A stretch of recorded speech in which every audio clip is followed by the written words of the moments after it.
Hello guys, আজ 17 October 2025 রোজ শুক্রবার।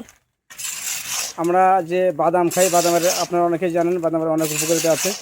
আমরা ট্রেনে বাসে বা অবসর সময় কাটানোর জন্য আমরা অনেকেই বাদাম কিনে খাই। সেই বাদামটা আমরা সকলেই জানি যে বাদামটা গাছে হয়, বিশেষ করে যেখানে বালু থাকে অর্থাৎ চর এলাকায় বাদাম হয়। কিন্তু সেই বাদাম কীভাবে হয়, বাদাম কীভাবে ছেঁড়া হয় এবং বাদাম কীভাবে খেতে হয়, বাদামকে আমরা কাঁচা খাই নাকি ভেজে খাই? অবশ্যই বাদামকে ভেজে খেতে হয়। সে বাদাম কীভাবে ভাজা হয় সেটা আমি আপনাদের দেখানোর চেষ্টা করছি।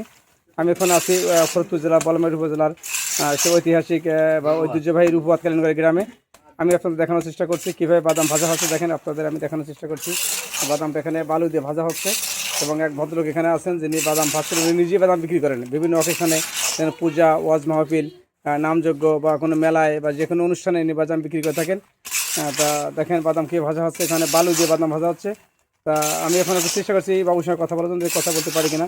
তো বাবু, আপনার প্লিজ নামটা বলবেন প্লিজ। সুশান্ত। সুশান্ত কি? সুশান্ত বণিক। সুশান্ত বণিক। আপনি এই বাদাম কোথায় কোথায় বিক্রি করেন? আমি সামনে কীর্তনে বেশি, সম্মেলনে বেশি, আর বাজারে কলেজের সামনে। আপনার কাঁচা বাদাম কত করে কেনেন, না পাকা কত করে বিক্রি করেন? পাকা বেশি 250 টাকা কেজি, আর কাঁচা আমি 130 টাকা।